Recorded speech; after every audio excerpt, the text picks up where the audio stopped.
With these interviews that I get to do with prospects, I always love to take it back to the very beginning.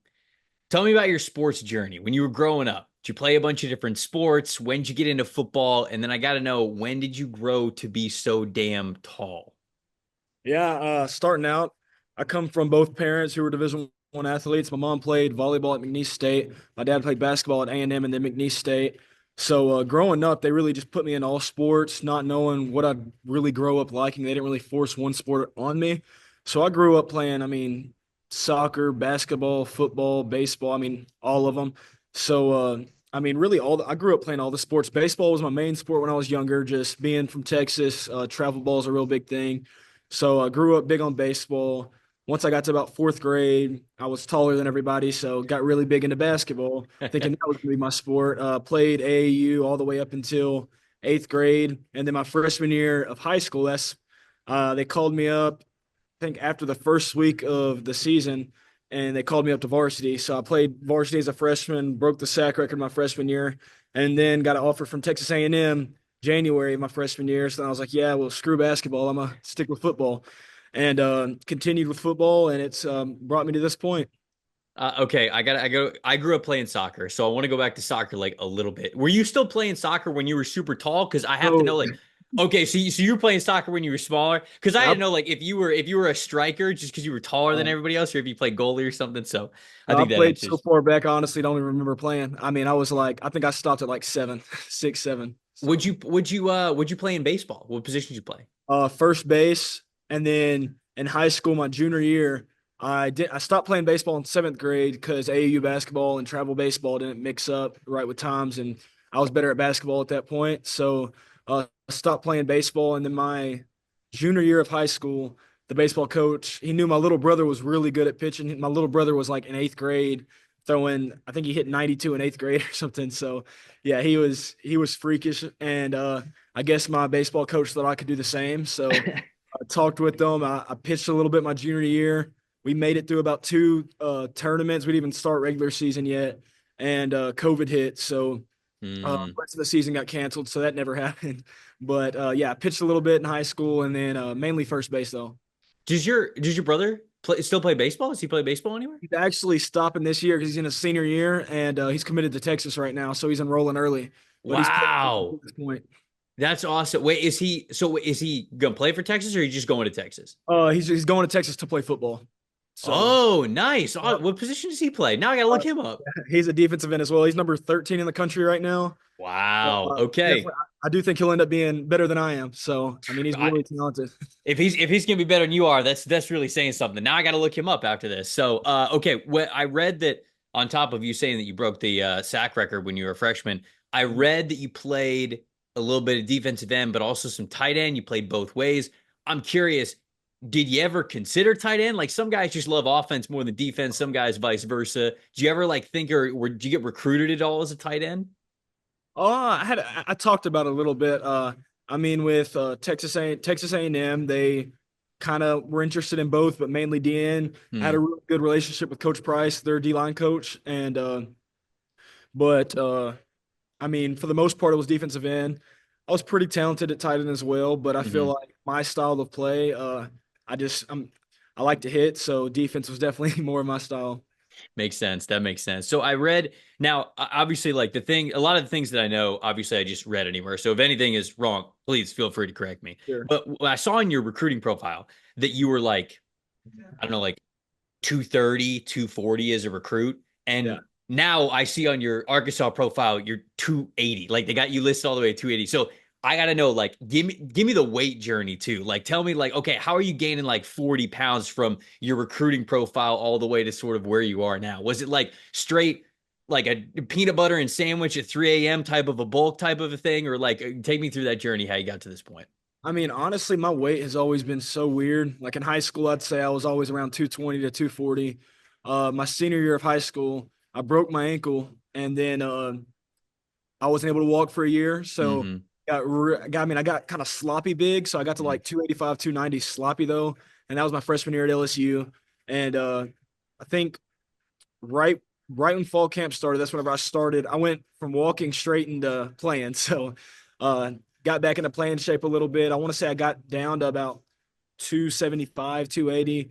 And then I got to Arkansas, and our biggest thing with the strength coaches was I need to lose this weight because it wasn't good weight, you know? Mm. So my mindset was lose it all. So my sophomore year at Arkansas, I cut all the way back down to 235 to get all the bad weight off. And then played that season sitting around 235, 240. And then our new strength staff came in, Coach Souders, and he said, "Man, we're in the SEC. You can't be weighing 240 playing DN, especially with moving. Because I mean, I play inside and outside depending on package we have in. So he was like, "Man, we got to put some weight back on you." And then I feel like Coach Souders really found a way to put clean weight on me, and it wasn't sloppy. You know, I kept the same body fat percentage, and I'm weighing 30, 40 pounds more now. So, I mean, I feel like I'm moving great at it, and I've been sitting around the same weight since he got here. So for about 2 years, and really comfortable at this weight. What's the secret for you sitting around like, like 240 and then the strength coach comes in and he's like, "Hey, we got to get you at least like 260, 265." Obviously something that's you landed a little bit higher, but like was it just a ton of like chicken breast, protein shakes? What was it for you that actually allowed you to get to a weight that you were comfortable with that now you're playing at a really high level at a higher weight? Honestly, I mean, I would say early on in my career, I mean, after I had to lose that weight from LSU, I just got to the point to where I wasn't eating a whole lot, you know. Hmm. So I got in a position to where I was eating not a lot of calories and burning a lot of calories. So Yeah. that's how I lost that 40 pounds that quick. So my body just got immune to only eating 1 to 2 meals a day. And I mean, whenever Coach Souter said that, I really didn't even. I mean, there was no really trick to it, you know. I just started eating more, you know, like instead of eating a chicken breast, broccoli, and rice for dinner, I'd eat a ribeye, two, I mean, a lot of mashed potatoes, stuff like that. And Coach Souders was on me pretty heavy. He had me sending him pictures of every meal I eat before and after play. I mean, I mean, they had me in the Jones Center, which is our nutrition center, and they'd make sure I'm eating breakfast and lunch there every day, and then dinner they serve it to us here, and then the pictures were mainly on like Saturdays, Sundays, off days to where they can't see what I'm putting in. So really that, and then I mean these protein shakes, they find a way to have 1,400 calorie protein shakes. Right. Yep. No, that's a good strength and conditioning coach right there. So I 100%. I love hearing that. So okay, you mentioned that you had the ankle injury your senior year of high school. I also read that you had a knee injury. Did you tear your ACL as a sophomore in high school? I think I read that correctly. And then I also heard that you had another knee injury when you were at LSU, but I don't. I feel like there's not a ton of like information on that out where I'm not like giving away any secrets or anything, but just like Oh, you're was good. was it that was it the same knee that you hurt when you were in high school? Was it the other knee? What take me through like the injury journey for you? Well, it was a pretty weird situation with the knee because my sophomore year of high school, I was only 6'2", 6'3" at the time. So Mm, my growth plates were still open. So the doctors were like, we can't do a full ACL surgery really, or else I mean, you still got, I mean, probably 4 to 5 inches to grow, which I did. I mean, I'm 6'7" now. So oh, they didn't get a graft from the hamstring or anything. They kind of just, how he explained it was kind of just sewed it back together, you know? mm, And they knew eventually once I finished growing, I'd have to go back and get another surgery. So mhm, at LSU, my sophomore year, I felt it tweaking a little bit. And I mean, honest, if I wasn't playing football, I probably wouldn't have had to get another surgery. But mhm. with playing football, you know, just cutting on it all the time, this and that. And I mean, I think the ankle injury being out for a year and then going straight back into it kind of aggravated a little bit. So I started feeling some weird stuff with it. And they looked into it and they saw there was a slight tear and everything. So it was my freshman year. Wasn't playing a whole lot. Really just playing special teams, and we decided to go ahead and get it fixed. And I mean, it's been great ever since. I haven't had to wear a knee brace at all since then. So I mean, really no problems at all. That's good. That's good. I love to hear that, and it's good that that's good context there too. Because I again, like I read that and I was just like, did he tear the same ACL? Because like that sometimes happens, and sometimes people, if they tear one ACL, they'll tear the. So I'm glad that it was sort of something that, like you said, it sounds like perfect timing. You were able to get it fixed up, and you feel good to go. I love that. So all right, what made Arkansas the place to go? Obviously, we've talked a little bit about obviously the strength coaches and everything they got you right, but you commit to LSU. You're at LSU. You go through some injury riddled times there, and then obviously you make your move over to Arkansas, and you've been really productive ever since. But what made that the right place for you when you were looking to transfer? I feel like I just relate really well with relational coaches. You know, Originally, I went to LSU with Coach Orgeron there, one of the most, greatest relational, loves family, this and that Hmm. type of coaches. So loved him. And something about Coach Pittman really reminded me of that. You know, he was a really relational guy as well. And I came on my visit and he made me feel like family. And then also, it's close to where I'm from, Texarkana, Texas. I have a lot of family lives up here. I have an uncle, an aunt, another aunt. My grandma used to live up here, a bunch of cousins, and then both of my cousins were at school up here as well. So that kind of closed the deal after I came here and loved the place. And I kind of grew up, wouldn't say an Arkansas fan, but grew up here in Fayetteville a lot. Went to a few games, watched the basketball games, this and that, and really just loved the area.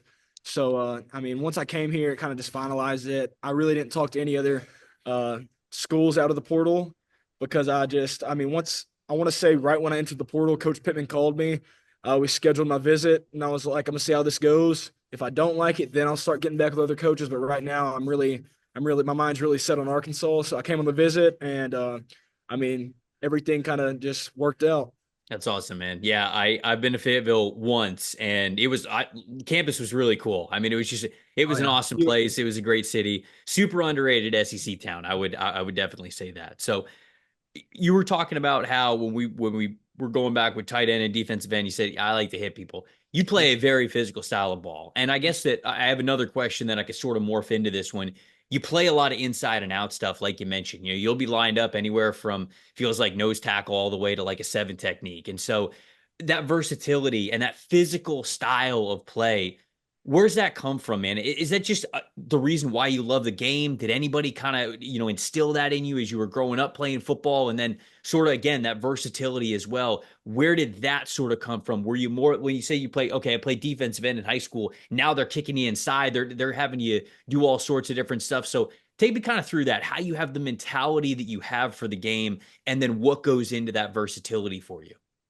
I'd say my parents play a big part in that. They were really not gonna say hard on me. They were hard on me at a young age to where it was like I wasn't gonna waste my time or their time to just be out there, you know. So I've always had a mindset just kind of play pissed off too, you know. I've always had the mindset to play like I'm the worst player on the field and I got something to prove. So I just go out there and play pissed off and play like I got something to prove because honestly we do. You're only as good as your last game, you know. So you got to go out there every game and try making it your best. So then when it comes to being able to play inside, is that Uh, something that you sort of developed when you got more to college? Is it something that you played that you were able to do when you were in high school? Just talk to me about sort of that versatility that you now have as a player. Yeah, when I was in high school, I did it some. A lot of the times in high school, we had another defensive end. His name is Marcus Burris. He went to A&M out of high school, and now he's at Indiana. So we were really talented on the D line, and what we did is really just picked out the mismatches on their offensive line, and we line us up really anywhere. There'd be games where we'd have our two defensive ends at defensive end, and then move me and Marcus to interior just Mm. because you're on the inside. So really just did it in high school a lot, but I think once I got to Arkansas, uh, Coach Adams really broke it down to me, and he was like, a five tech's basically the same as playing a three tech. You know, you gotta work on your one on one and really not think about what position you're playing and really just when you're one on one. So it's never been something that's ever been just too hard for me. I feel like it's at the end of the day, you just got to go out there, fly around, make plays. What's the area where you think that you've improved the most? I think so. Really, in your entire college football journey, whether it's pass rushing, getting more pass rush moves down, being a better run defender, like just or maybe it's mentally getting over the injuries that you had early on in your career, whatever it is. What do you think that you have improved the most starting from your college journey up to this point?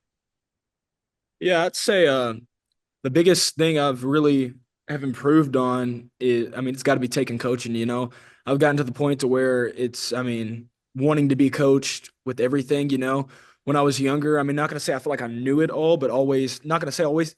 Somewhat always had like a question. Like coach would coach me on something, and I'd be like, "But couldn't it be this way?" But now I'm more so like, obviously still asking questions, but Mm-hmm. fully kind of taking it in and really wanting to be coached and really wanting to be critiqued on even the reps that are technically good reps, you know. want coach to be able to tell me where I could be better in every aspect to really perfect my craft, you know.